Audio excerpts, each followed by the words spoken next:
Hello and welcome to Not Very Scary Stories. Tonight's episode will be more stories from around the internet. Tonight, all 3 stories are from a subreddit called r/nosleep. Keep in mind, these stories can be fiction or nonfiction. So I'll leave it up to you to believe whether these are fake or true. Be sure to leave a sub, follow, or whatever you can on whatever platform you're on. Also, be sure to leave a review as well, so people will know to listen. I'd like to thank you guys for the support thus far on all platforms you can find us on, including YouTube. I'd also like to remind everyone that if you have any scary stories or experiences you'd like to share, email me at darkskygamenews@gmail.com and tell me how you'd like to be credited. I'm Zenith Dark Sky, and I'll be your host tonight. Enjoy. The first story was posted by user Scary Small Doll on r/nosleep. It is titled, "I just got laid off at Disneyland, so I am free to talk about the Strollers." I just got the email now, even though it was sent a few days ago. I'm laid off. Thought they would be nicer about it if they were nice in the worst way. So now that I'm looking for new work, I crashed at my sister's apartment. She just got tested, so we're all in lockdown in her apartment until the 10 days are up, even after the results, in case it's a false negative. So in that time, she let me use her home computer, and I have the time to talk. I was thinking about some stories my old Disneyland coworker Scott told me. They were pretty funny. One of them was back at a hot summer day. He was working near Splash Mountain and someone looked drenched and he made a comment like, "Gotta love getting wet out there." "Excuse me?" the large and wide woman asked. Now, he was only assuming they had gone on the ride, so when the woman was upset that she was sweating, he felt the hammer drop like he was a little kid again in trouble. He was literally reported to the manager. And this was before we threw around the Karen vernacular. We call this the big wet bitch story. The next story Scott actually liked telling is about his family at the gift shop where security cameras later caught a 3-year-old girl shoplifting a Minnie Mouse hat, and that both parents unknowingly looked at each other and smirked. Not because they knew it was stolen, it was most likely that each one thought the other had bought it for her, so they walked out of the park before he could contact them. An innocent story. Aiden had a real feel-good story about a hospital patient who met her favorite Disney princess. Honestly, I don't have the words to describe when dreams really do come true for someone before the end. Honestly, his story may be harder for me to tell you than Mark's. Mark was one of the older workers at the park and the oldest I ever talked to. The guy was 73, so he can tell his fuzzy memories of the first years the park was open and he was pushed in a stroller. He remembers his mom leaving him in the stroller and how this tall man stood by his stroller to watch him. The man wasn't a family member or even a mascot, but what stuck out to him was that he was arrogant. He doesn't remember if he dressed nice, but that wasn't it. Like, that was the vibe he gave off, even though the memory is really hazy. He remembers feeling like this man has a dark sense of confidence and that he could get away with anything. The man reached toward him, but right at the moment his mother came out from the bathroom and took him away from that strange and confident man. As the years rolled by, he found himself working at the park.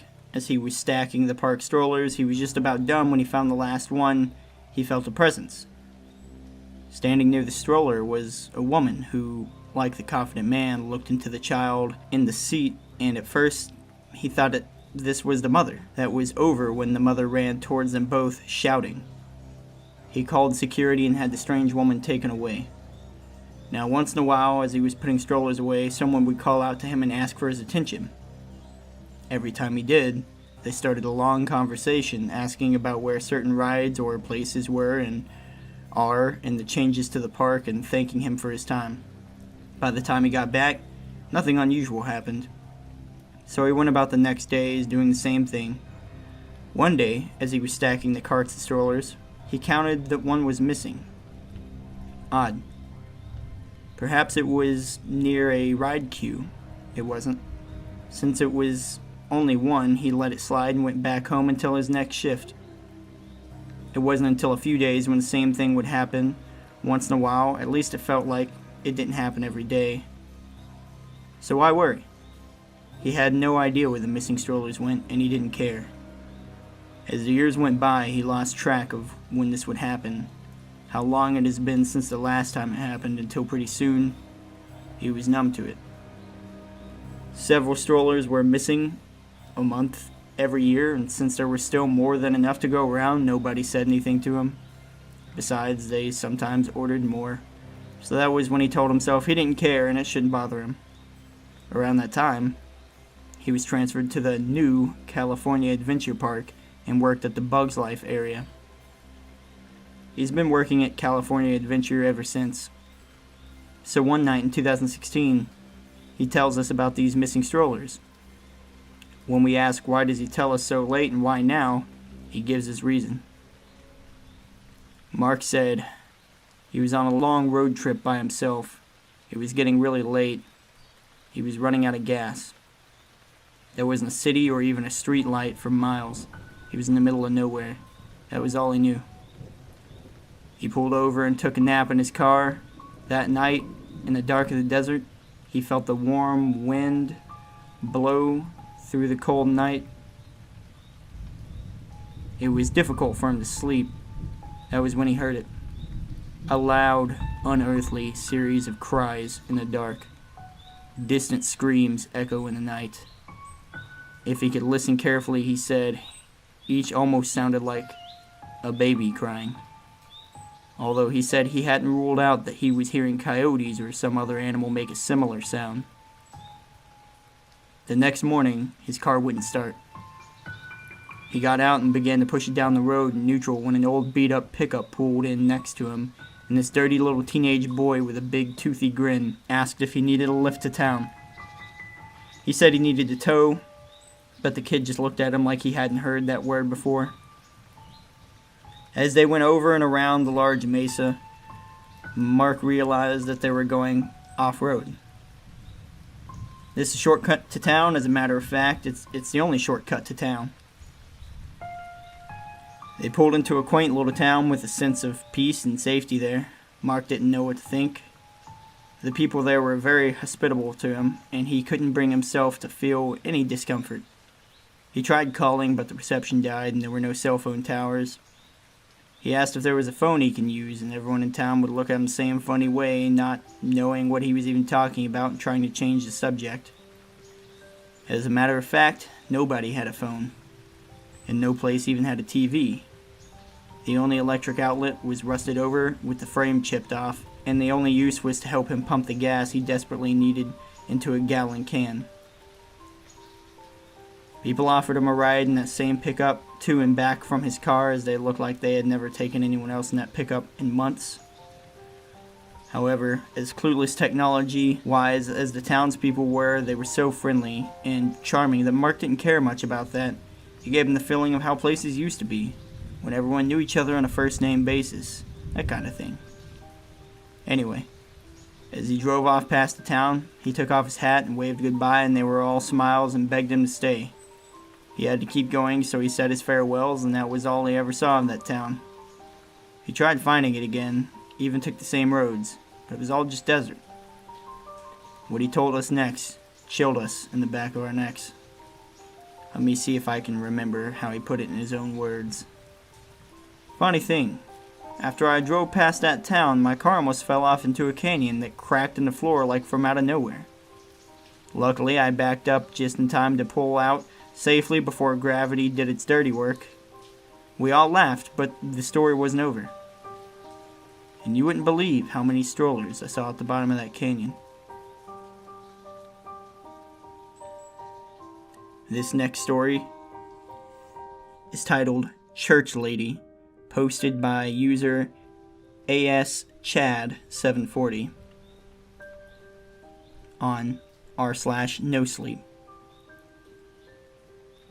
I awoke early Sunday morning to the sound of my mom's high-heeled dress shoes clacking down the wooden stairs. I stayed up late Saturday night clearing dungeons in Legend of Zelda Ocarina of Time. She dragged me out of bed and forced me to put on my Sunday best for 9 a.m. Mass. During Mass, I sat and stood at all the right times and garbled out a few words when the congregation was expected to say something. For those of you who are not Christian or, like me, haven't been to a church in many years, near the end of a Christian Mass, the priest invites the congregation to give each other a sign of peace. The crowd erupts into loud murmurings of "Peace be with you," followed by "and also with you," as the congregants shake hands, hug, crack jokes, and emit coffee breath into the air. I hugged my parents and politely shook the hand of the man standing in the row behind me. I then turned around and braced myself for the last boring part of Mass before we walk up for communion, and my family slips out through the side door. Almost done. My parents were still shaking hands and making small talk with their neighbors when the woman in front of me turned around and gave me a broad smile. She looked to be in her late 70s, was sharply dressed in a bright green old lady suit, the kind Queen Elizabeth wears. She extended her hand to me and said, "You smell just like your grandfather." Never breaking eye contact, I shook her hand and gave her a weak smile as she slowly turned back around. I didn't think much of it. I was 12 years old at the time, and I understood that senile old women flocked to church like flies to a fresh piece of dog shit. The priest began the communion ceremony. The congregation quieted down. Shortly after, I was back home, untucking my dress shirt and getting ready for a day of playing video games and eating junk food. Unlike church, my time spent gaming flew by. I looked at the clock and saw 10 p.m. Time for bed. One perk of having a ground floor bedroom was I could fall asleep to the sound of crickets chirping outside the window beside my bed. I drifted off to sleep quickly. When I woke up, I was surprised to see it was still dark out. I looked at my alarm clock and the red digital number showed 4:20 a.m.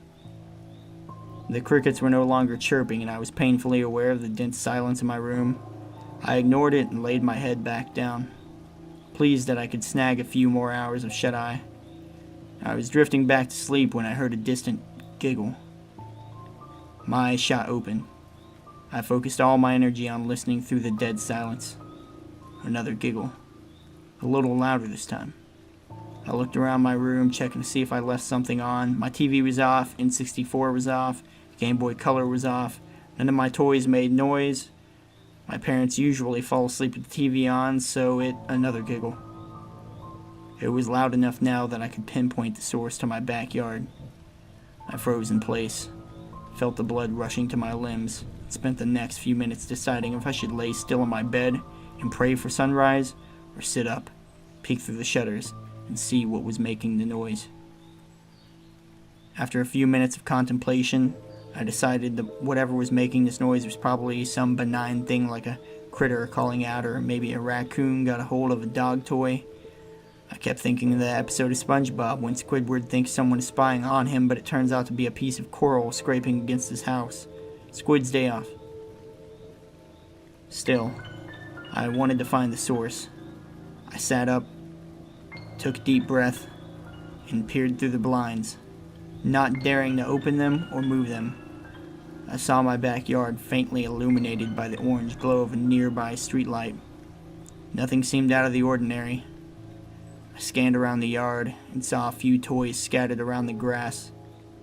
The little slide and swing set I hadn't touched since I was 8, the uncoiled garden hose, the old stone fountain with no water running through it. I felt better seeing that it obviously wasn't something serious. All the same, what I heard was weird as hell, and I intended to explain what happened to my parents later. I decided I should pull the blinds up to take a better look at the yard so I could honestly tell them I looked everywhere. I turned to reach for the cord and saw the old woman from church staring at me. She was standing outside on a planter box beside my window, wearing the same outfit from the day before. She looked down at me with bulging eyes and a huge smile. I froze and stared back at her. My brain turned off. All I could do was stare. After what felt like hours, she said, "Will you let me in?" I came back to life and sprinted to my parents' room. They were awake before I reached them, asking me for an explanation. I said there was a lady outside my window. My dad gave me a dry look but humored me by going to my room and taking a peek out the window. He saw nothing and told me all those video games are giving me nightmares. I begged him to call the police, but he rolled his eyes, told me to go back to sleep. I slunk back to my room and sat in my beanbag chair with my eyes fixed on the window. School time couldn't come soon enough. This next story was posted by user/head of Spectre on r/nosleep. It's titled, "My brother and I went hunting. Something followed us back." Ask enough hunters in Appalachia and sooner or later someone will tell you that the deer, or some folks call them, not deer. Most folks say they look more or less like normal deer, but there's always something off about them. Something not quite right that you can't fully put your finger on until later. Usually, it's the legs. Some folks say they're on backwards. Others say they walk on two legs or their whole heads are on backwards, while the others can see it in their eyes. Something that sets them apart from the rest of the herd. Something that can make even seasoned hunters turn tail in terror. A lot of people explain these things away by reminding us of the simple fact that deer are weird fucking animals. There's a modern image of deer as these graceful, tranquil things when really they're just remarkably stupid, surprisingly aggressive, and most of all, just plain strange. I always figured that a lot of the supposed sightings of deer can be chalked up to that, although after some of what's happened recently, I'm not quite stupid enough to straight up state that there's no such thing. I've seen them too, and I know what I saw was one of them. There's a very clear line between the regular kookiness of your average deer and those things out there that are very much not deer, and I've seen what's on the other side of that line. I've seen more than my fair share. It was only about a month or so back when my brother Arlen and I headed out for our own little weekend hunting trip. It was near the ass end of August, and would be our last weekend together until Thanksgiving, so we wanted to make it count. Right after Labor Day, we'd be back in the city and back to our studies at UGA. A little weekend hunt was more or less tradition for us and had been ever since I'd left home. It was a tradition I'd come to love. Arlen and I had been hunting with our dad for most of our lives, and while he was getting a bit too old for it, the two of us were still in the prime of our youth. We visited our usual spot, a quiet little hunting ground in the middle of nowhere, and came ready to rough it for a few days. Arlen and I shot shit as we parked his truck and unloaded our stuff into the little cabin we usually rented. Our little trip was off to a normal enough start, and before the sun had gotten too high, we'd made our way into the woods to see what we could find. Things were off to a decent enough start when we found tracks not too far from our cabin. They were fairly fresh, and using them we crept up on what must have been a group of about 4 to 6 deer. Given the small size of the herd, that probably meant we were on the trail of some bucks, and that could only be good for us.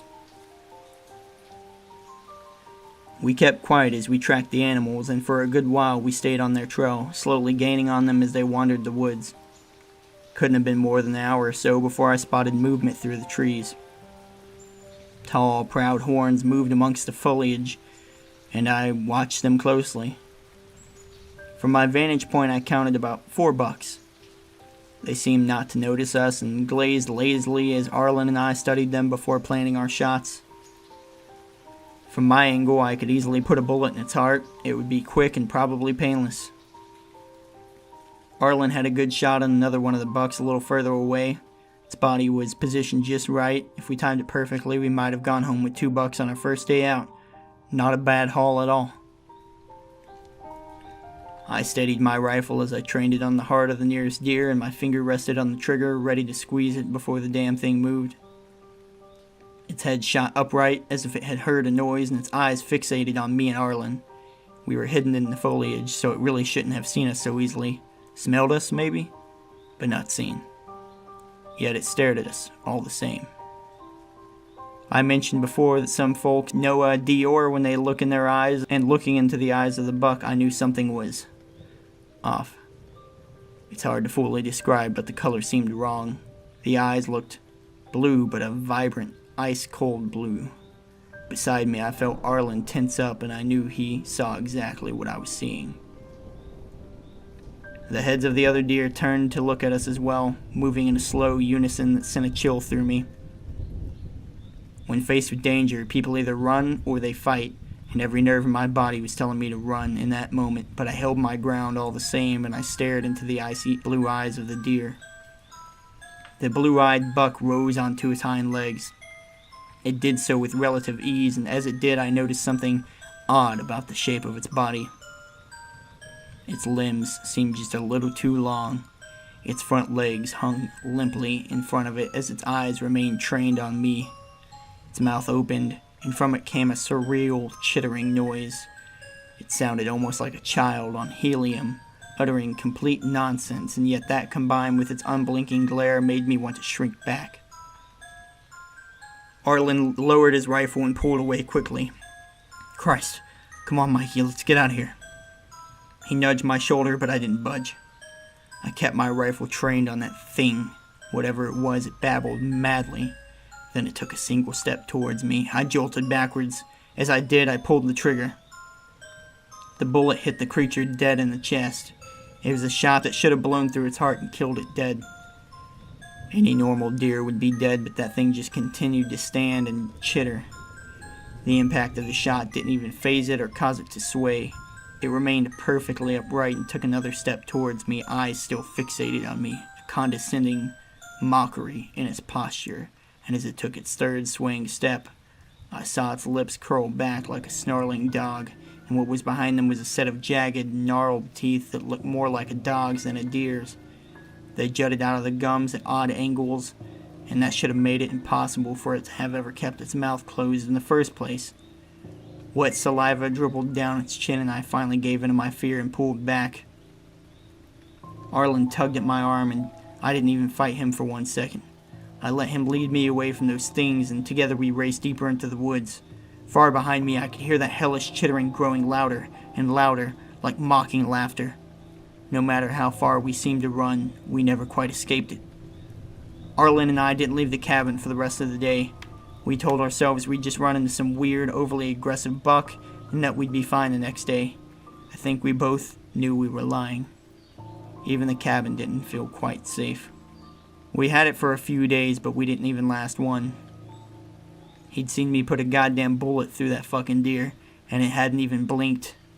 I'd probably have wounded that thing more if I blew a fucking raspberry on its stomach. As the sky began to darken, the woods felt more and more unfriendly. From the corner of my eye, I kept swearing I saw horns moving amongst the foliage, and while it was probably just my imagination, I didn't like the idea of waiting to find out for sure. "Do you think it might just be best to head home?" Arlen asked as we shared supper, a simple pair of TV dinners. "Just say that we aren't feeling too hot. I got the runs or something like that." I picked up my microwave chicken and gave a quiet nod. "Yeah," I said quietly. "I'm all for that if you are, man. It might just be better if we pack it up now." That was all that was needed to be said on the matter. We barely even finished our dinners before we got our shit packed up and got the hell out of there. Not much of a hunting trip, but considering how our little encounter had set the mood, could anyone really blame us for hightailing it out of there? That was easily the smartest thing we could have done at the time. I'd hoped that those strange deer would soon be nothing but a bad memory. Boy, was I wrong. Arlen and I were back in Griffin and ready to get on with another semester. The things we saw in the woods were only a sour memory in our minds, soon to become another cryptid tale we shared at parties. I, for one, was more than happy to move on with my life and hopefully never again need to think about those creatures. My classes started in the afternoon and went until fairly late in the evening. My first was in a lecture hall I'd been in before, a plain room with a large window overlooking the campus. Nothing all that spectacular, but it was nice enough. I'd gotten to class early, so I found a seat by the window. First day lectures were never the most interesting, but at least I'd have a nice view, right? The University of Georgia has a pretty nice campus, and that window offered a great view of it. When the professor came in and started the usual beginning of semester spiel, I only half listened to it and took down a few notes as I watched the comings and goings of people on the campus. It was a decent enough distraction while I worked. It didn't full out steal my attention until I saw the shape moving in the distance. I only caught a glimpse of it, and it was a little too far away to see clearly, but when I glimpsed it from the corner of my eye, I turned my head to do a double take. Far away, close to the road, I could see something that I could have sworn was a deer standing by one of the buildings. As far as I could tell, no one else but me saw it, but I was sure that was a goddamn deer. A buck, to be precise. Something told me that if it was closer, it would have had cold blue eyes. It stared at me. Not in my direction, it was looking at me. Even from that distance, I could feel its glare like a physical presence, and I felt cold sweat begin to run down my brow. I looked away from it, focusing on the professor and trying to pretend I hadn't seen what I'd just seen, but I couldn't lie to myself. I couldn't deny the truth of it. Even when I finally looked back and saw nothing there, I knew my mind wasn't playing tricks on me. Harlan never made it back to our dorm that night. When I came home from my classes, I would have told him everything, but the room was empty. I'd seen his schedule. He should have been back hours ago. Hell, even if he wasn't in, he would have at least told me where he went, right? I did take a quick walk around the dorm area looking for him. At the time of the night, there weren't many people around. I was well enough alone, and yet I still felt watched. No, more than watched. Stalked. I never found any trace of Arlen. Something tells me I never will. Last night when I got back after my search, I saw a shape through my window. Something tall and standing on its hind legs. Something with antlers and cold blue eyes that shone in the darkness. And while I couldn't stare at it for too long before it vanished, it told me everything I needed to know. Our little hunting trip never really ended, no. We're just not the ones doing the hunting anymore.